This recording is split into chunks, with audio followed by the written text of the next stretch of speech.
Einstein would land in an autism class today. He had no speech until age 3.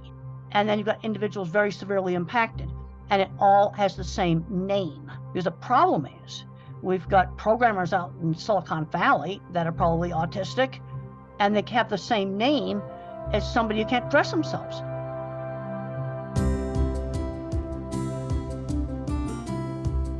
From the offices of the Weill Cornell Medicine Brain and Spine Center in New York City, this is Your Brain with Dr. Phil Stieg.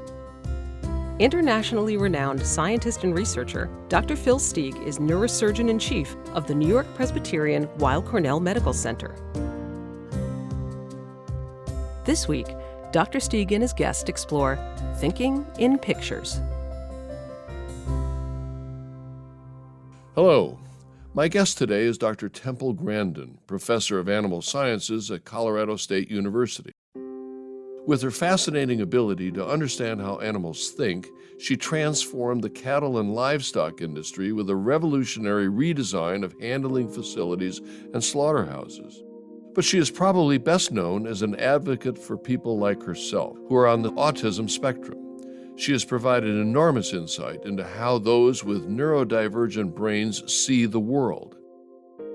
I spoke with Temple about how individual brains are wired to think in different ways, including visual thinking, the title of her new book.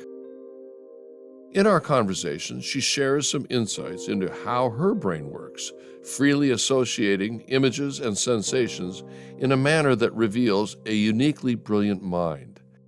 Temple, thank you for being with us today. It's great to be here.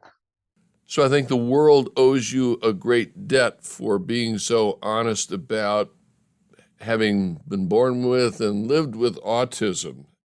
I was struck in reading the book with the complexities of that, given the era in which you were raised in the 50s. Can you tell us a little bit about what that experience was like as a child? Well, I got into very good early speech therapy because I couldn't talk. When the grown-ups talked fast, it went into gibberish. People had to slow down when they talked to me. Not being able to talk was very, very frustrating. And I had a good childhood. I would spend hours and hours when I was 7 and 8 years old tinkering with little parachutes I made out of scarves to make them open better, tinkering with little bird kites. I loved making things. And kids today don't do that anymore. I spent hours stiffening the wings on the bird kite with different amounts of tape to get them to fly better. I was struck by how often you praised your mother. It sounded to me like she was a Florence Nightingale in your life. Do you think that that was extremely important in terms of your ability to navigate the world? My mother always encouraged my ability in art. And I would make the same horse head over and over and over again. And she'd say, let's do the whole horse. Let's do the saddle. She took my interest and she broadened it. It's really important to broaden these kids' interests. Like if they like cars, let's read about them. Let's draw them. Let's learn how the engines work. Broaden that interest. I also know that you have or take issue with autism being referred to as a disease or a disorder, which I'm sure has been done so that doctors can bill for managing the issues. If it's not going to be called a disease or disorder, how do you like to describe it? In the mildest forms, I think it's a personality variant. A brain can be more thinking and cognitive, or a brain can be more social emotional. So probably half the population tends to lean towards the autism where interesting things I think about is more important than social emotional. Now, at what point does it get severe enough to put a label on it? Because the problem is we've got programmers out in Silicon Valley that are probably autistic. I've worked with people that built equipment for me, all kinds of mechanically complicated equipment that were probably autistic, and they have the same name as somebody who can't dress themselves. Einstein would land in an autism class today. He had no speech until age 3. And then you've got individuals very severely impacted, and it all has the same name. To me, that doesn't make much sense. I'm a visual thinker. So I'm seeing examples of the different people, computer people I've known that I know are on the spectrum. It kind of leads into your concept about neurodivergence. And as I think about it in reading your book, is this the spectrum as you just kind of outlined. There's mild autism and then there's severe autism. Once you get labeled, it's problematic. But what do you mean by neurodivergence? Well, in my book, Visual Thinking, I discuss different kinds of thinking, and I'm an extreme object visualizer. Everything I think about is a picture.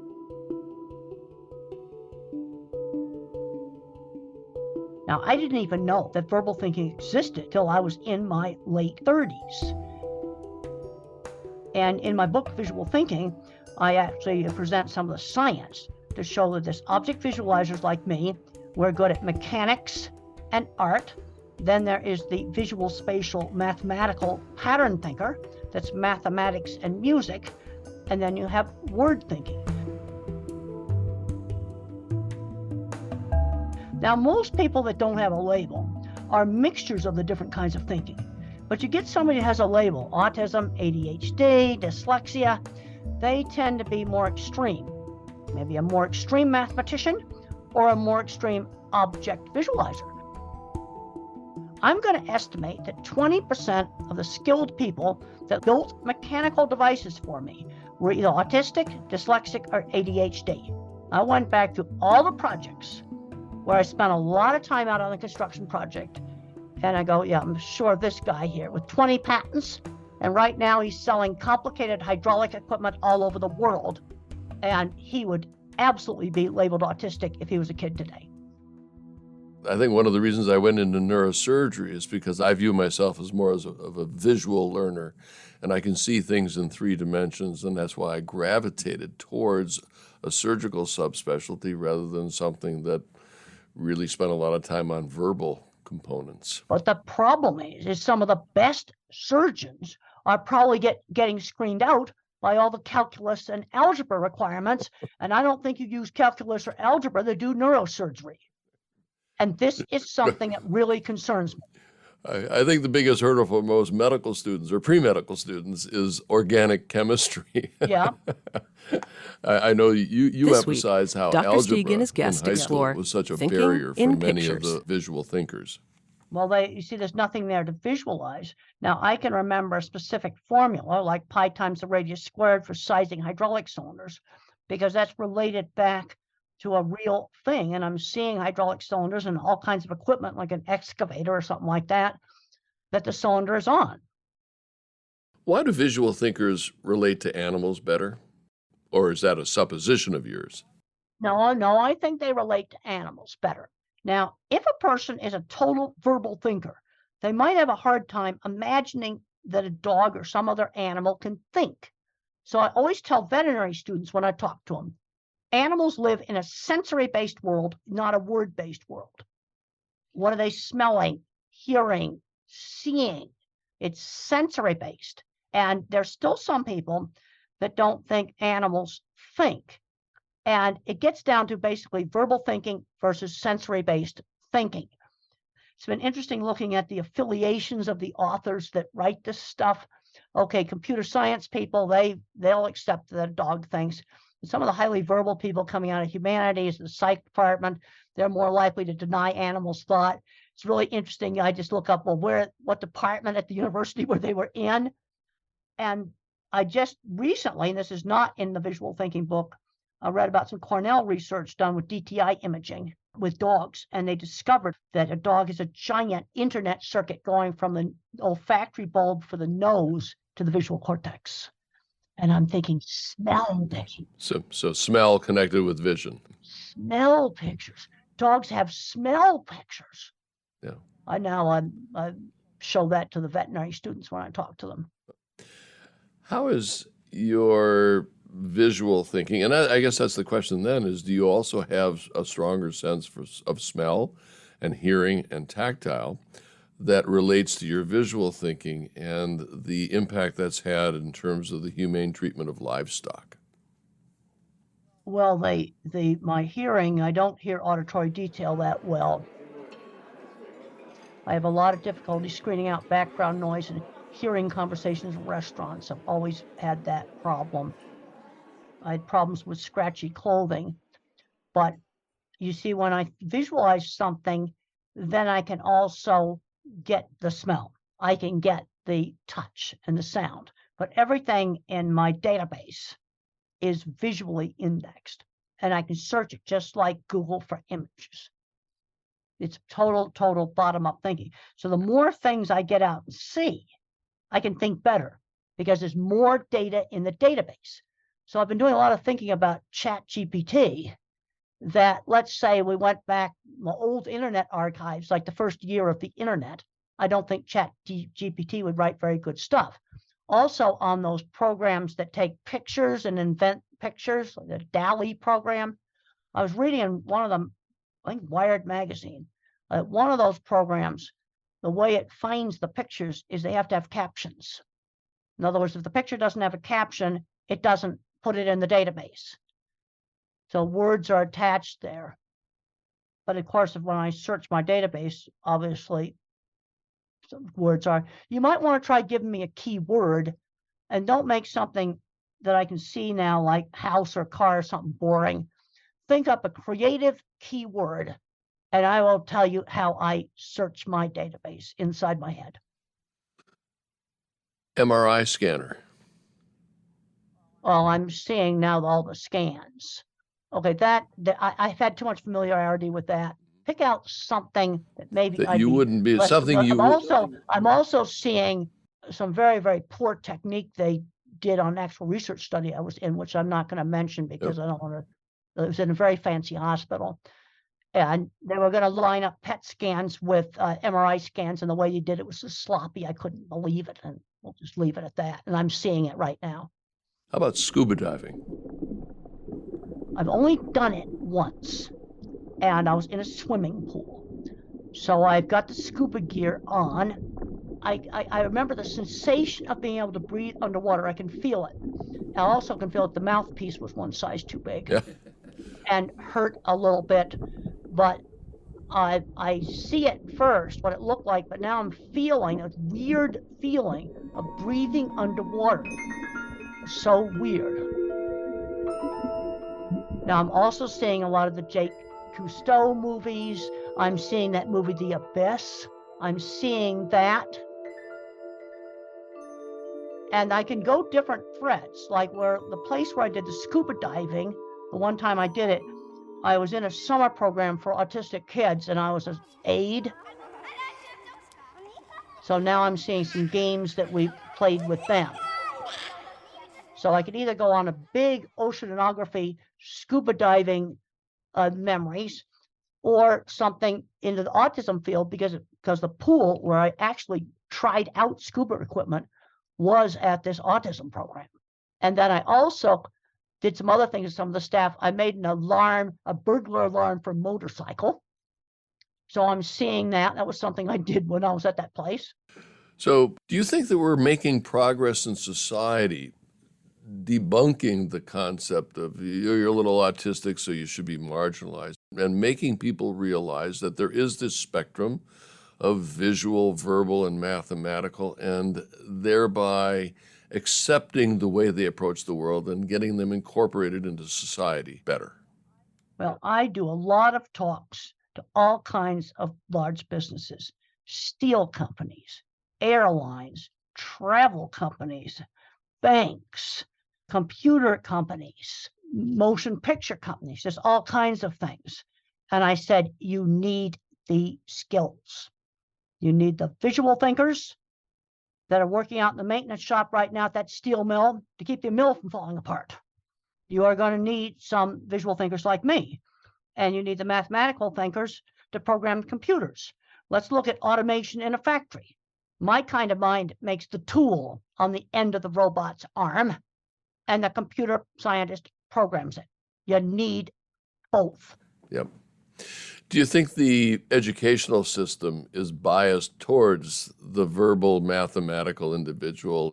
Yes, I do. And I get asked, what would I do to fix the educational system? Before I ask that, I want to ask, why do you think it's biased in that direction? Do they get something out of it? Well, there was always a tendency to kind of look at, oh, the stupid kids take shop. But I can tell you, working on big, complicated factories like Cargill, for example, where I spent a lot of time out on the job. The visual thinkers inventing that equipment, it's a different type of intelligence. And I'm very, very concerned about skill loss. Right now, if you want a poultry processing plant, you're going to have to import the equipment from Holland. And we're paying the price for taking out the shop classes, because many of the people I worked with that built big, complicated things took a single welding class in high school. And that's what got them started. So I'll ask the question you thought I was going to ask. How would you change it? When I was doing the book signing for visual thinking, one of the talks I did was in a school. And I sat and talked to the principal for an hour. He did not know that my kind of visual thinking existed. He only thought verbal and mathematical thinking existed. That's the problem. In 2022, October, when the book was released, I was talking to this principal. He did not know that my kind of mind even existed. And I said, who's going to keep the AC on in your school? I would put the hands-on classes back in the schools: sewing, cooking, woodworking, music, theater, welding, auto shop. I'd put all these things back into the schools. And then a lot of these kids that are different, they'd have a place where they could really shine and show off their work. And we need the skills, period. There's stuff we're not making anymore. Temple Grandin grew up in the 1950s, living with what we now know as autism, but which at the time was diagnosed as brain damage. Popular culture provided very few role models for those who were neuroatypical. Representation in film and TV was either stereotyped, negative, or both. From Conan Doyle's quirky genius Sherlock Holmes through Steinbeck's Lenny, the childlike farmhand in Of Mice and Men, positive depictions of characters with neurodivergent brains were nearly non-existent. There, we can jump out. I'm an excellent driver. You know this car? I know this car. Definitely know this car. It's 1949 Buick Roadmaster, straight 8, Fireball 8. Even Dustin Hoffman's 1988 portrayal of an autistic man in the film Rain Man, as endearing as it is, was criticized for perpetuating the stereotype of the savant and for treating autism as a disabling condition. A true breakthrough for neurodivergent characters had to wait until 2007.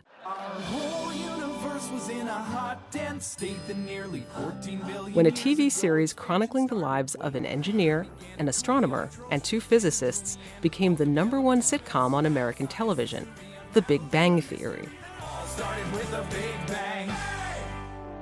As actress Mayim Bialik, an actual neuroscience PhD, explained to astrophysicist Neil deGrasse Tyson on his podcast Star Talk Live, the series creators took great care to treat their neurodivergent characters with respect.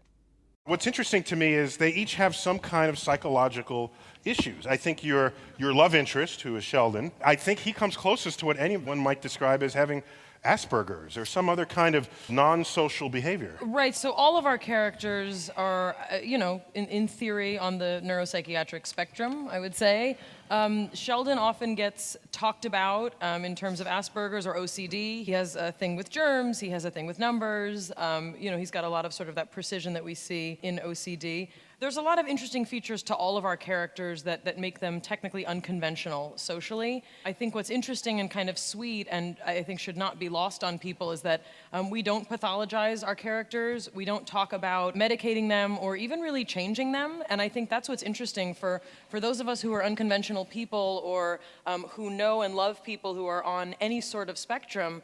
We often find ways to work around that. It doesn't always need to be solved and medicated and labeled. And what we're trying to show with our show is that this is a group of people who likely were teased, mocked, told that they will never be appreciated or loved. And we have a group of people who have careers, successful careers, active social lives that involve things like Dungeons and Dragons and video games, but they also have relationships, and that's a fulfilling and satisfying life. And I think that's what we really try and show on our show. Temple Grandin reached her potential due largely to the support of her mother, who never treated her as disabled. Children today are growing up in a world in which neurodiversity is better understood. And representation matters. So seeing characters on The Big Bang Theory, The Queen's Gambit, and other shows can make a real difference. You're not implying that all visual thinkers should be put into the autistic spectrum, are you? No, no, no, no. There are some visual thinkers that are definitely not autistic. But when you have people with autism, now the thing is, not all autistics are visual thinkers. You have the object visualizer like me who can't do algebra. Then you've got the mathematical autistic person that's programming computers, and some of them are running Silicon Valley. And then there's a word type autistic thinker that loves facts about their favorite thing. It might be movies or sports statistics. And they love lists, and they'll know every feature on something, and they often are very good at jobs in specialized retail. For example, selling cars, because they'll know the feature of every single car on the lot. I could tell you're fascinated by the utility of functional MRI scans. Yes, I'm very, very fascinated. It's a gadget. What did you learn about your brain with functional MRI in terms of visual thinking? Functional MRI, I learned that my amygdala was bigger than normal, my fear center. My cerebellum was 20% smaller. With DTI imaging, I learned I had gigantic visual thinking circuits that other people don't have. I just want to clarify for the audience, and when you refer to DTI, it's diffusion tensor imaging. It's a way of looking at the fiber tracks within the brain that connect various brain regions. Yeah, and that I have giant cables for visual thinking that other people don't have, and that my Speak What I Say circuit was smaller. That was super interesting. And then the things like I was more interested in looking at pictures of things than at faces. I remember that was functional MRI. And what I was doing, they were showing me all these old slides, and I'm going, where did they get some of those old pictures? There was cars in them. I'm trying to figure out what year would those cars have been that they showed. You refer to being a visual thinker as a gift. How has it been a gift for you? Well, it's made me very good at doing design work because I can just see it. Now, in my book, Visual Thinking, I have a chapter on disasters. And we need to have visual thinkers to help prevent disasters. Because the more mathematically inclined engineer, he will calculate risk. Take Fukushima nuclear power plant meltdown. When I found out why that happened, I almost couldn't believe it. It was a visual thinking mistake so elementary. Watertight doors would have saved it to protect the electric emergency pump from drowning. It only took me 30 minutes on Google to look up that the tsunami would breach a 10-meter seawall. And I'd go, how could they do this? Not have watertight doors. I can't design a nuclear reactor, but all I know is electric pumps don't run underwater. And if that pump doesn't run when I need it, I'm in so much trouble, it's not funny. Aside from you, who would be another stellar example of a visual thinker? Well, Michelangelo. Yeah. And in my book, he's profiled. And I spent a lot of time looking that stuff up and ordered some of the books about him. And I found out he was 12-year-old school dropout and kind of a naughty little kid. But he was running around all these churches looking at great art. You see, that's exposure. Running around churches that were commissioning all this great art. He also grew up with stone cutting tools. You see, that's exposure. Then he started doing some drawings. He started making some things. And then an artist saw him and apprenticed him. You see, exposure first, then mentoring. Now, what would happen to little Mikey today? He'd probably be playing video games in the basement instead of making David. He was a naughty boy. He'd probably be in jail. Well, I'll tell you what he did that was naughty. He borrowed a drawing, and then he copied it. And he gave the owner the copy back and got away with it. And I think the thing that's important for society is you talk about the collaborations between visual and verbal thinkers. I certainly think and agree with you that we need more of that. You talk about Jobs and Wozniak and Rogers and Hammerstein. That's right, yes. This gets back to your neurodivergence. How do you see that interplay working between two individuals like that? Well, the first step is you have to realize different thinking exists. I've done a lot of talks to corporations, And they ask me what the first step is. The first step is you have to realize different kinds of thinking exist. That's your first step. And they use different ways of doing things and different ways of problem solving.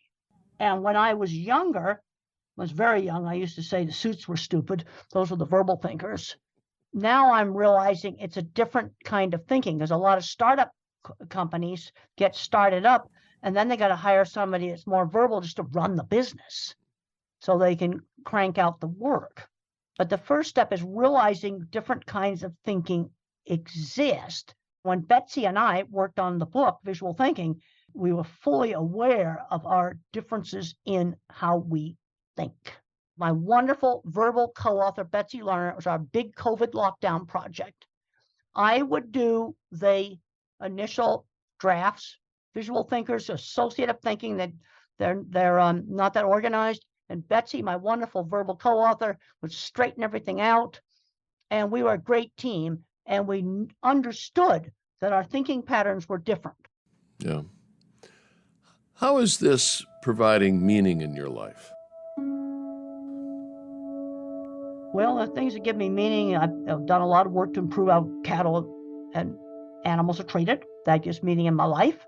I also get meaning in my life when a parent says to me that one of my books enabled their kid to go to college, or their kid got a job and bought a house. That gives meaning to my life.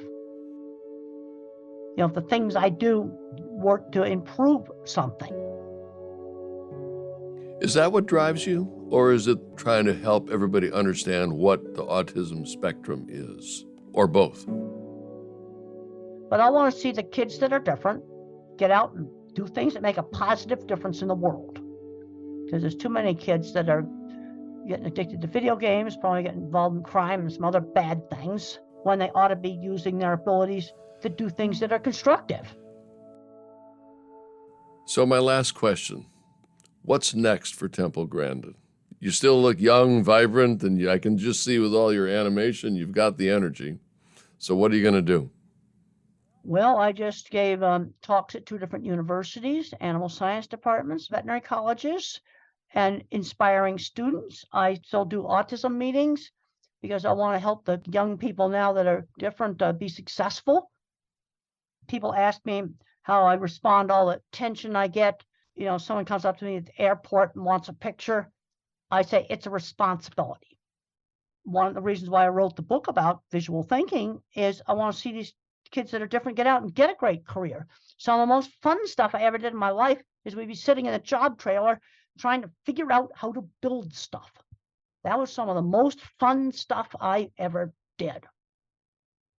Temple Grandin, thank you so much for enlightening us on the different ways of thinking, most importantly in the visual perspective.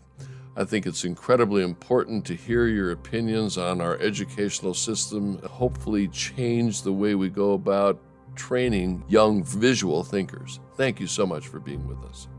Thank you for having me. And the first thing is people have to realize that different ways of thinking exist. Yep, couldn't agree more. Couldn't agree more. This is Your Brain with Dr. Phil Steig is produced for the Weill Cornell Brain and Spine Center by the Really Interesting Picture Company. The episode producers are Hildy Rubin and Liz Witham. The series is directed and edited by Tom Veltri, with music by Lenny Williams. The announcer is Mindy Weisberger. Sign up for our newsletter and get access to special episode-related bonus content at thisisyourbrain.com, and follow us on Facebook at This Is Your Brain.